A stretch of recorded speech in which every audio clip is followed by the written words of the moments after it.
os espaços e os tempos que a gente vai viver dentro da universidade serão tempos de qualidade, serão tempos de troca, de experiência, de construção coletiva, de desenvolver habilidades, de prototipar, de mão na massa.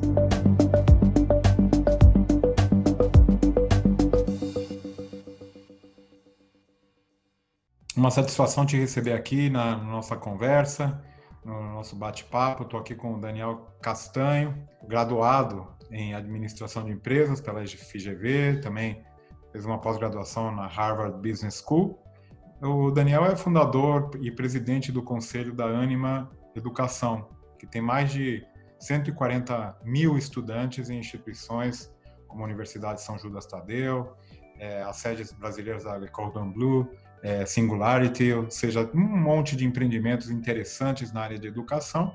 Nessa pandemia, foi um dos principais articuladores aí de um movimento que foi crescendo, que é o movimento Não Demita, que depois a gente vai conversar um pouquinho e conversar sobre isso. Bom, Daniel, obrigado pela tua presença, é uma satisfação te receber aqui. Imagina, é um prazer enorme estar aqui com você. E agora, a distância. Quer dizer, isso aqui, não sei se depois a gente vai rever um pouco esse conceito de distância ou de perto. Eu acho que isso aqui, quem sabe, seja tão de perto quanto as nossas conversas presenciais. Eu ouvi outro dia uma entrevista sua que você falou que você não gosta desse negócio de educação à distância, que é meio arcaico, né? Como é que é tecnologia? Estamos perto com tecnologia, é algo do tipo, não é isso? Não, mas sabe o que é? Eu acho que esse é o momento que a gente tem que rever um pouco esse conceito de espaço, de tempo, de lugar. Então, veja bem, eu estou aqui, nós dois conversando, batendo esse papo, e isso aqui é considerado à distância. Agora, se eu for assistir uma palestra sua e tiver lá 5 mil pessoas numa palestra sua, aquilo vai ser considerado presencial, aquilo vai ser considerado de perto. E essa daqui é muito mais de perto do que aquela. Então, eu acredito que a gente vai rever um pouco esse conceito. Muitas vezes, assim, o que é trabalhar junto? O que é conceito de lugar, de espaço? Quem sabe a gente está revendo completamente a maneira de trabalhar, a maneira de estudar, a maneira de aprender, a maneira de se relacionar. Então, hoje, para mim, não é ensino à distância. A gente está falando de aprendizado com o uso de tecnologia. Está falando, é uma outra maneira, um outro jeito de pensar isso aí. Estava lendo um artigo que a autora fala que a gente está numa situação de atividades remotas emergenciais. É isso que tivemos que fazer como instituições e, claro, mediadas por tecnologia. E me conta um pouco, então, como que vocês enfrentaram esse desafio no Grupo Ânima, com aí 140 mil estudantes, muita diversidade, muita gente com realmente condições diferentes financeiras. Me conta um pouquinho como que vocês enfrentaram essa situação, ou como estão enfrentando, né? Porque, na verdade, é um processo que está mudando todo dia, né? A gente tem 140 mil alunos em mais de 50 campi no Brasil como um todo, né? E 8 mil pessoas trabalham conosco. Como a gente tem muitos campi, o professor ele prepara uma aula, e quando ele prepara uma aula, ele tem uma plataforma que chama YouLife, onde ele deposita toda aquela aula que ele já preparou. Ao invés de ficar no pendrive dele, ele compartilha. Então ele vai lá e ele coloca o PowerPoint, o estudo de caso, os vídeos, os textos, enfim. E outros professores que estão dando aquele mesmo conteúdo em diversos lugares do Brasil fazem a mesma coisa. Então a gente acaba tendo uma curadoria, um repertório muito grande de conteúdos de todas as áreas do saber. E o que nós fizemos? Fizemos uma parceria com o Zoom e, ao mesmo tempo, todos os nossos campi têm banda muito alta, né, de internet. O que nós fizemos com as teles, ele falou assim, olha, já que a gente já está pagando por campus, faz o seguinte, distribui para todos os alunos. Então, todo aluno recebeu 5 GB, os professores também. Então, hoje, a gente criou condições para que o professor entre no Zoom e consiga dar a aula, né, os alunos também no Zoom, nos momentos mesmo. Então, a aula é síncrona nos horários que ia ter aquela aula. O que a gente tem que repensar é que aquele modelo de você mandar um PDF à distância ou ficar lendo um PowerPoint numa aula presencial acabou, morreu, ninguém vai fazer isso mais. Né? Não dá mais, já demorou, é a morte do velho. Né? Então, a gente já tem que acabar efetivamente com isso. Então, os alunos eles recebem todo esse conteúdo antes. E aí, aquele momento que ele está junto é um momento hoje muito mais rico. Do outro lado, a gente fez a mesma coisa com todos os funcionários. Então, todos os 8 mil pessoas que trabalham conosco, todos os educadores nossos, a gente chama todo mundo de educador, está trabalhando de uma maneira remota. Inclusive, que é o mais difícil, o pessoal do call center também. Né? Então, também receberam os gigas lá e estão fazendo tudo de uma maneira remota. E, claro, esse momento é verdade, a gente está ainda se adaptando, mas já estamos revendo quais são aquelas funções que, quem sabe, nunca mais vão voltar. Nesse aspecto que eu vi hoje, até uma piadinha engraçada que eu achei engraçada, tinha um cartoon, né, de uma pessoa falando assim para os netos, falando, olha, eu não sei se você sabe, mas antes de 2020 a gente soprava em cima de bolo de aniversário. Você acredita num negócio desse? Que negócio mais arcaico. Em festa de aniversário tinha velhinha, né? Então, tem certas coisas que vão mudar para sempre, né? Eu acho que muitas coisas na educação vão ser nesse sentido mesmo. Eu espero que essa não. Eu espero que a gente continue assoprando velhinha presencial de alguma maneira, né? Eu acho que não vai acontecer mais, não. Nem abraço, essas coisas todas, eu acho que são questões culturais que vão mudar. E eu acho que na educação tem isso também, né? Essa que é a chamada aula invertida, né? Para aproveitar muito melhor a presença do professor, a discussão presencial. Eu acho que é um assunto que realmente veio para realmente ficar um pouco mais do que outras tradicionais. Apesar de que você sabe que a academia, em geral, é muito conservadora, né? Gosta de manter as coisas como são, né? Não, sem dúvida. Mas vamos lá, do outro lado. Eu estava falando com uma pessoa que mora em Recife, ele me falou o seguinte, Daniel, eu peguei um voo, dormi no hotel mais ou menos, eu tomei um café rápido, fiz uma reunião com você, comi um sanduíche no aeroporto de volta, cheguei em Recife aqui à tarde, enfim. Ele falou, sabe quando eu vou fazer isso? Nunca mais. Nunca mais. Né? Então, as duas coisas. Eu acho que o ser humano, ele é isso aqui, ele é estar junto, ele é abraço. Quando a gente inaugurou a Le Cordon Bleu, no meu discurso eu falei, a sociedade se desenvolve ao redor da mesa, se desenvolve ao olhar no olho do outro. E é isso, é exatamente isso. Por outro lado, a gente vai ficar mais exigente em relação aos encontros presenciais. Eu acho que serão encontros de mais qualidade. Isso vale muito para a universidade. Muitos alunos que estudam à noite, por exemplo, eles trabalham o dia inteiro aí em São Paulo, pegam um trânsito de 1 hora para ir até um canto para ficar vendo um professor dar alguma coisa que ele pode ver da casa dele. Não vai mais acontecer isso. Então, os espaços e os tempos que a gente vai viver dentro da universidade serão tempos de qualidade, serão tempos de troca, de experiência, de construção coletiva, de desenvolver habilidades, de prototipar, de mão na massa, e não mais muito do que se fazia dentro da universidade. E aí é que eu considero que o ensino ele será híbrido, ele será algo indissociável. Você nem sabe mais o que é distância, o termo virtual. Hoje não tem nada mais real do que o virtual. Então a gente está falando hoje de algo indissociável. Eu acho que esse é o momento, esse é o novo formato de educação. Sem dúvida. O problema ainda é que eu acho que a gente está no processo justamente da mudança, onde é difícil conciliar velhas práticas com as novas. Se a gente resolver a questão de acesso, de equipamento, já é meio caminho andado. Mas tem ainda muita gente que não tem espaço adequado para estudar isoladamente. Mesmo em lugares onde a gente tem aqui, por exemplo, na minha casa, eu tenho um escritório, eu posso trancar e tal, mas mesmo assim tem barulho, tem outras coisas, eu tenho que ajudar em casa, tenho que fazer um monte de outras atividades que a gente ainda está num período de transição dessas atividades que não são triviais de serem adaptadas, digamos assim, com tanta facilidade. Mas eu acho que certamente muitas coisas ficarão e, de fato, a gente tem que aproveitar o que é bom, né?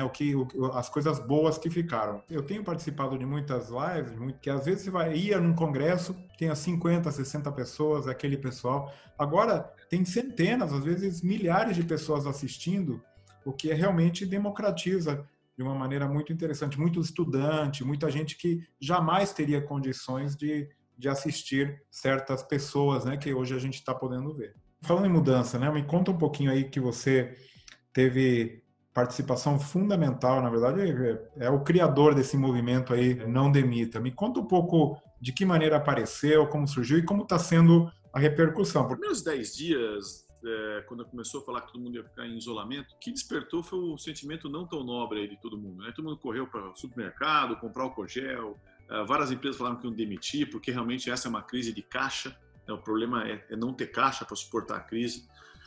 Mas logo depois, Marcelo, eu acho que todo mundo começou a entender que a gente faz parte de um grande ecossistema. A hora que começou a falar, uma semana depois já tinha gente que não tinha o que comer, tinha que distribuir cesta básica, tinham pessoas que já estavam nos hospitais, enfim. Aí você fala, poxa, peraí, e não dá para eu ficar aqui em casa sem fazer nada e entendendo o que está acontecendo.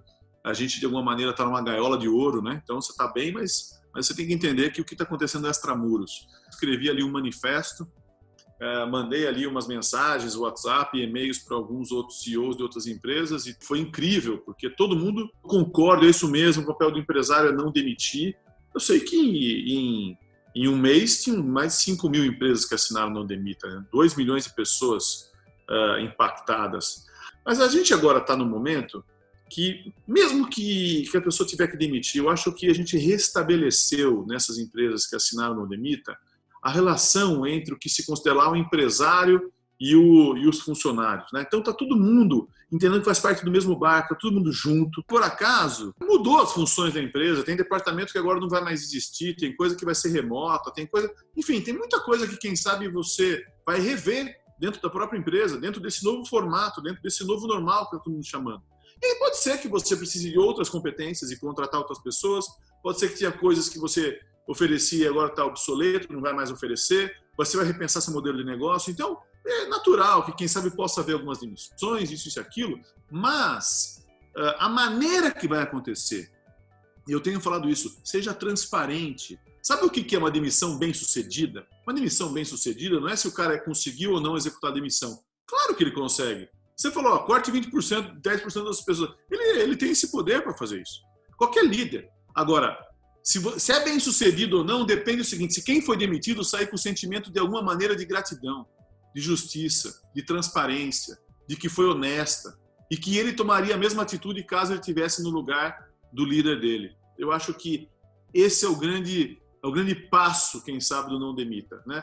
Todo mundo segurar o máximo que puder, quem sabe aproveitar agora algumas das medidas que o governo está oferecendo e, se for preciso, reduzir jornadas, se for preciso mudar um pouco a relação, mas eu acho que está todo mundo com o sentimento que vai ser mais justo, inclusive os funcionários, falando assim, olha, eu entendi, né, durante o tempo o que aconteceu, a gente achou que a crise ia ser mais rápida, não foi. Tenho certeza que vai ter um legado muito grande da maneira, o comprometimento, a relação e mesmo a visão das outras pessoas perante aquelas empresas que assinaram o não demita, né? Tem muita gente falando que só vai comprar de empresa que assinou o não demita, por exemplo. Mas eu fui muito mais um maestro. Quem tocou mesmo, quem fez o show, foram as empresas que assinaram o não demita. Eu só escrevi o manifesto e era algo que já estava inerente, todo mundo já estava com esse sentimento, entendeu? Nós estamos hoje numa crise financeira, econômica, política e sanitária, ou seja, uma crise tripla, para não dizer mais. Como que você vê o futuro da educação privada no país? O que vai mudar? O que vai alterar? Como que vai ser enfrentado essa crise? E o que você acha que vai acontecer no futuro próximo e no futuro um pouco mais distante? Eu acredito que a gente tem que olhar de duas maneiras. Primeiro, tem que ter um plano de governo. E o plano de governo é agora, 2020, são os próximos 9 meses, quem sabe 12 meses. Depois você tem que ter uma política de Estado. Eu digo isso para mim, todas as empresas e, indiscutivelmente, a área de educação. Por quê? Porque se a gente estava entrando na década da transformação da educação, e todos nós acreditávamos nisso, você, eu e um monte de gente que trabalha com educação, sabia que essa é a década de transformação, mas o que acontecer em 10 anos vai acontecer em 2. Então a gente tem que estar preparado, porque desmistificou muito dessa questão de que a tecnologia é inimiga do professor, vai roubar o papel do professor. Não é, de jeito nenhum. Por que uma criança vai para a escola? Ela vai na escola para desenvolver diversas habilidades, para entender que ela faz parte da sociedade, para desenvolver o papel dela enquanto colaboração, no coletivo, de uma maneira integrada, para desenvolver, para saber lidar com a frustração, para não ter medo do erro, né?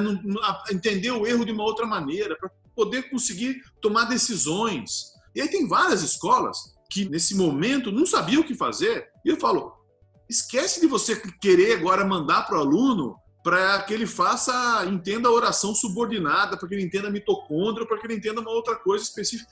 Ele tem, nesse momento, desenvolver essas outras habilidades, né? Então, assim, eu acho que a escola está formatada, ela foi formatada na Revolução Industrial, para que todo mundo aprenda de maneira passiva, todo mundo aprende a mesma coisa, o professor dá a mesma coisa, e você sempre aprende para um outro alguém. É para a prova, para passar de ano, para ter o diploma. E acho que a gente entra num momento que tem que mudar isso radicalmente. Você tem que aprender para você, desenvolver o seu próprio percurso formativo, na universidade com uma flexibilidade muito maior, no ensino básico, de alguma maneira, você tem que seguir a BNCC, mas que você consiga aprender todos os assuntos da BNCC com conteúdos que faz sentido para você. Você não pode pedir agora para o aluno fazer uma redação sobre minhas férias. Você tem que fazer uma redação sobre o que está tendo agora, o aprendizado, relação com seus avós. É completamente diferente de você querer seguir o currículo que estava programado. O papel da escola vai ser, na minha opinião, ser algo completamente híbrido e entendendo o seguinte, a gente tem que deixar de ser uma empresa de educação. Tem que ser uma empresa de educação e tecnologia, entendendo que todo o conteúdo do mundo, de fazer um foguete até plantar uma árvore e estar na internet de graça. E aí, qual que é o papel da universidade? Qual que é o papel da escola? Pegar esta informação e com espaços de aprendizagem, espaço de prototipagem, de reinventar, de discutir, espaço maker, tal, mais o professor, eles dois são responsáveis por transformar informação em conhecimento. E conhecimento que faça sentido para o aluno. E aí, no caso da universidade, tem significado e ele aprende de uma maneira recorrente. Não existe mais ex-aluno. Não existe ex-aluno da Unicamp, não existe ex-aluno da Anima. Ele vai estar sempre... Sabe igual o software do telefone? Que virou, mexeu, você tem que atualizar o software? É como se ele tivesse se formado e depois ele tem que atualizar o software a cada 2 anos. Mas eu acho que, do ponto de vista prático, nem todas as instituições que fazem a educação vão conseguir se adaptar a esse novo modelo. Aí você acha que estão fadadas ao fracasso? Vamos ver. Eu acho que a universidade que ainda tiver naquele formato, que eu estou entregando uma coisa medíocre, que no final pode deixar que eu ainda vendo diploma, né? Eu sou um vendedor de diploma e muitas vezes o aluno ele é formado não em engenharia e administração, mas ele é formado em fazer prova. Isso daí, para mim, tem uma obsolescência muito rápida. Se antes era uns 10 anos, agora vai ser 2 ou 3 anos. A gente tem um quadro aqui que a gente tem chamado de arqueologia acadêmica. Você mandou aí uma foto da época da faculdade, né? O que essa foto representa para você que ficou dessa época de aprendizado, né?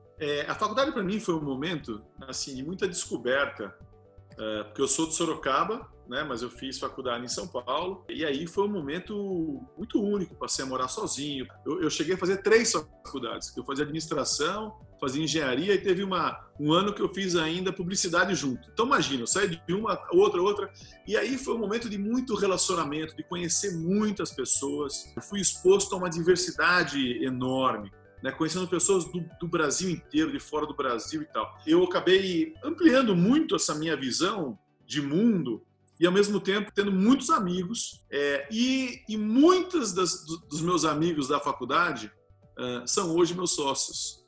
Então, olha que incrível. E até hoje são as pessoas com quem eu divido muito, brigo muito, discuto muito. A gente tem muito conflito de ideias, porque cada um tem um perfil muito diferente.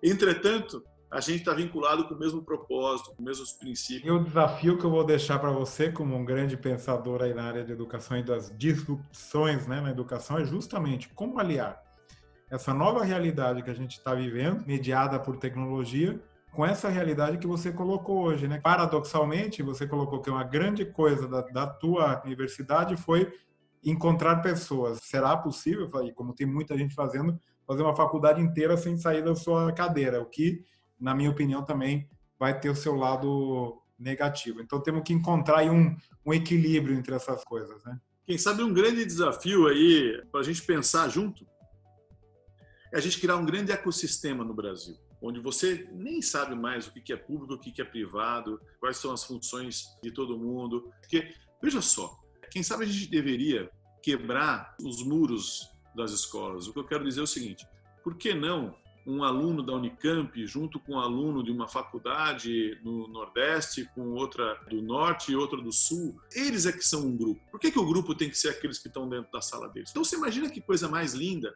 realidades completamente diferentes, pessoas que têm uma visão diferente de mundo, compartilhando e fazendo parte do mesmo grupo para discutir algum assunto. O conflito de ideias, a diversidade de culturas é que fazem com que você cresça. A mesma coisa, imagina que lindo, o aluno de escola particular com o aluno de escola pública discutindo alguns temas que são inerentes e que, de alguma maneira, são conteúdos que vão fazer parte de todas as escolas, enfim.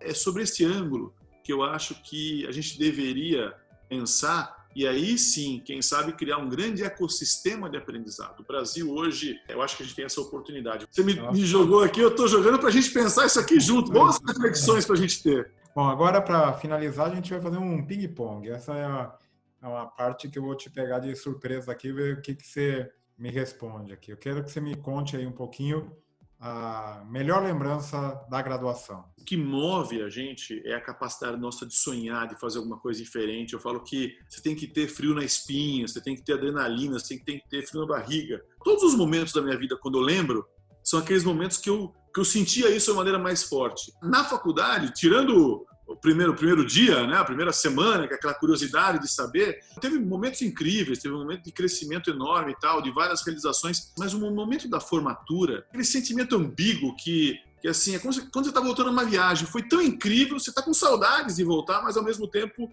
você já está meio triste porque acabou. Então, eu estava com um desejo de querer fazer alguma coisa, o que eu vou fazer agora que eu me formei, e o que vai ser a minha vida, e qual o impacto que eu vou gerar na sociedade, e tudo mais, e ao mesmo tempo tá acabando, tá triste, mas como eu tinha um grupo muito forte, eu me formei, mas a gente continuou junto. Eu lembro daquele sentimento, daquela adrenalina, né, do arrepio na espinha, de querer falar, e agora? Então, foi um momento para mim mágico. O começo da faculdade e depois a formatura. Foi um momento muito inesquecível, assim. Não o dia específico, mas aquela semana, né, da formatura como um todo. Bom, e no meio teve a graduação. Qual foi o pior momento da graduação? O pior... Eu não tenho aqui algum pior momento da graduação. O pior momento da graduação para mim foi antes da graduação, foi quando eu não passei no vestibular. Foi não quando... tirou nem zero, não teve nenhum pior momento assim? Não teve. A faculdade para mim sempre foi um lugar muito leve, muito tranquilo. Sempre foi um lugar de se relacionar, de querer aprender, do relacionamento com os amigos. É o momento de você ler um monte de livro, de você conhecer muitas pessoas, e você, enfim... Ele sempre falou assim, meu pai, olha, é legal você ir no barzinho com os seus amigos, mas ir no mesmo barzinho com os mesmos amigos toda semana, poxa, tem coisa mais divertida para fazer. Então, eu encarei a faculdade dessa maneira. E para mim sempre eram lições muito boas, sempre discussões muito boas. Então, enfim, não tem nenhum momento que eu acho assim, olha, aquele lá, eu fui, aquele professor. Eu acho que não. Eu acho que sempre foi muito divertido. E você que atua na área de educação e tal, e conhece muitas universidades pelo mundo, qual que é o teu campus dos sonhos? Algum lugar que você gostaria de estudar algum dia? Ou, digamos assim, ter a oportunidade de trabalhar, ficar lá por um tempo? Olha, eu tive em Stanford, eu achei incrível. Estudei em Harvard, enfim. O campus, Marcelo, assim... Ele é legal e tem várias coisas que são muito bonitas, enfim, mas para mim a coisa mais espetacular é o ambiente. O ambiente de Harvard era incrível. Domingo, de manhã, na biblioteca, tinha um monte de gente ali no jardim, muita gente interessante, bacana, conversando. Então, parece que está todo mundo, de alguma maneira, querendo, curioso. Você não vai chegar a falar com alguma pessoa e tá sempre, que legal, você é do Brasil, o que você está fazendo, o que é? Está todo mundo interessado, está todo mundo, de alguma maneira, aberto para descobertas. Então, eu acho que é esse ambiente. É um empreendedor brasileiro. Tem vários empreendedores que eu admiro, mas um que eu admiro bastante, pela consciência que ele tem em relação ao que ele quer fazer, é o Eli Horn. Né? O Eli construiu uma história incrível e hoje ele, quem sabe, seja uma das pessoas que mais luta, que mais provoca as pessoas para que elas façam um impacto, para que elas doem, para que elas de alguma maneira tenham consciência que elas fazem parte de um grande ecossistema. Voltando para a área acadêmica, uma aula inesquecível que você assistiu. Eu tenho vários professores que foram referência. O Saulo, que era professor de matemática, fez com que eu fosse apaixonado por matemática.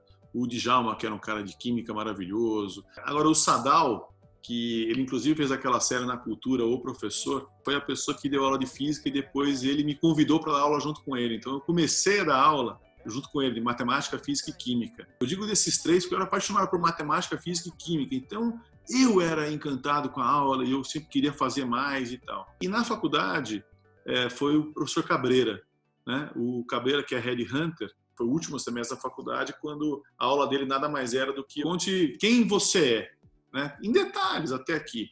E aí você contava a sua história. Depois, fale o que aconteceu com você de hoje até 5 anos. Nós nos encontramos, eu estou saindo correndo, me manda uma carta que aconteceu nos próximos 5 anos.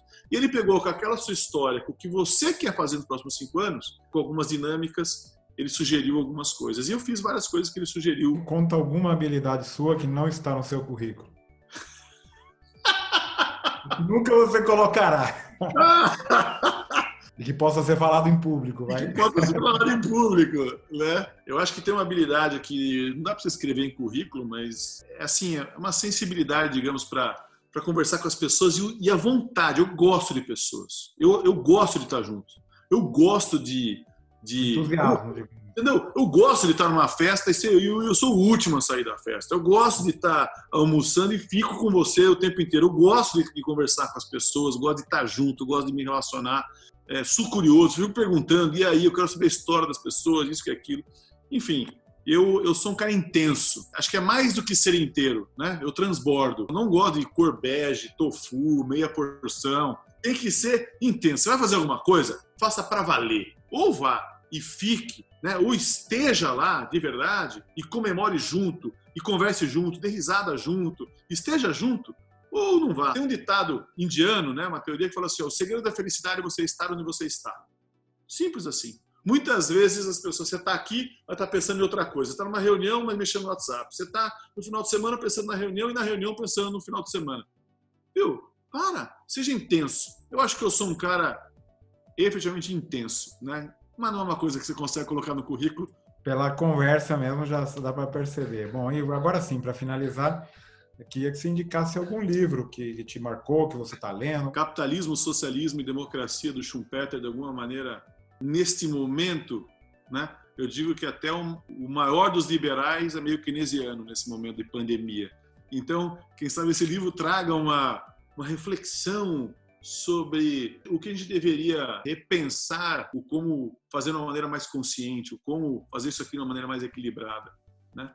Um outro que quem sabe seja interessante, Armas, Germes e Aço, também é outro que, quem sabe conciliar os dois.